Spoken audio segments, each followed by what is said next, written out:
اور پھر یہ جو بیان کرنے والے ہوتے ہیں، نصیحت کرنے والے ہوتے ہیں، عمل نہیں کرتے، یہ بعض اوقات خوش فہمیوں کا شکار ہوتے ہیں۔ اور امت مسلمہ میں جو چیز سب سے زیادہ خوفناک ہے وہ خوش فہمی ہے۔ آپ کے ذمہ درجنوں حقوق العباد ہیں، اور بہت سارے لوگ شاکی ہیں، آپ کے ماں باپ ہیں، بہن بھائی ہیں، رشتہ دار ہیں، اہل خانہ ہیں، دوست احباب ہیں، سب شکوہ کر رہے ہیں اور دلیلیں پیش کر رہے ہیں کہ جناب میرے بھی حق ضائع کر دیے، میرے بھی حق ضائع کر دیے، میرے بھی۔ تو کس بندے نے کان میں آ کے بتایا کہ تیرے ذمہ سینکڑوں حقوق ہیں اور تیرا خیال ہے عمرے سے معاف ہو جائیں گے؟ یہ کیسے ہو سکتا ہے؟ وہ حقوق العباد عمرے سے معاف نہیں ہوتے، وہ تو معافی مانگنے سے معاف ہوتے ہیں، وہ ادا کرنے سے معاف ہوتے ہیں۔ آپ کا خیال ہے کہ آپ عمرہ کر آئیں گے تو چھٹی ہو گئی تمام حقوق سے؟ وہ کیسے چھٹی ہو سکتی؟ آپ علیکم انفسکم، اپنی جان کی فکر کریں، آپ ان حقوق کو ادا کریں، ان ذمہ داریوں کا خیال کریں۔ آپ نے درجنوں لوگوں کا دل توڑا ہے اور آپ کا خیال ہے میں کثرت سے درود شریف پڑھوں گا تو معاف ہو جائے گا۔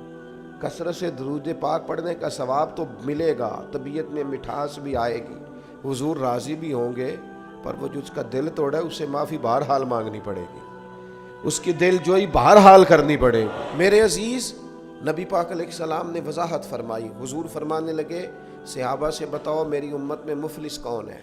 یا رسول اللہ صلی اللہ علیہ وسلم جس کے پاس پیسے نہ ہو وہ غریب ہے، مفلس ہے۔ تو حضور نے فرمایا میری امت میں تو مفلس وہ آدمی ہے جو قیامت کے دن پہاڑ کے برابر نیکیاں لے کے آئے گا، نماز، روزہ، حج، زکوٰۃ، صدقات، لیکن کریم فرماتے ہیں کسی کا اس نے دل توڑا ہوگا، کسی کو گالی دی ہوگی، کسی کو برا کہا ہوگا، نتیجہ یہ نکلے گا کہ اللہ تعالیٰ وہ ساری نیکیاں ان لوگوں کو دے دے گا جن کو تکلیفیں دیتا رہا۔ پھر بھی اس کے ذمے حقوق بچیں گے تو اب جن کو تکلیف دی تھی ان کی گناہ اس کے ذمے ڈال کے پہاڑ کے برابر نیکیاں لے کے آنے والا آدمی بھی دوزخ میں چلا جائے گا۔ تو دین کے مفہوم کو سمجھیں، صرف خالی نشستن گفتن برخاستن سے بات نہیں چلے گی۔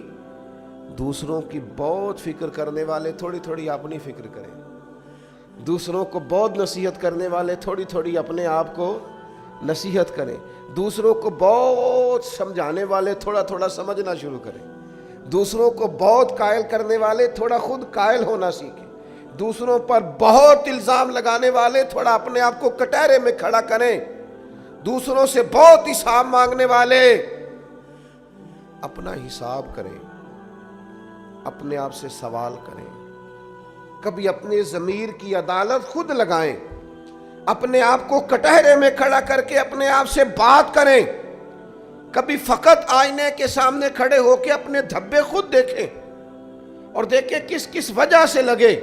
زندگی میں اگر ناکامیاں آئی ہیں اپنی کمزوریاں تلاش کریں کس وجہ سے آئی، زندگی میں اگر اپنے روٹھ گئے ہیں تو تلاش کریں ہمارے اندر کمزوری کہاں سے آئی۔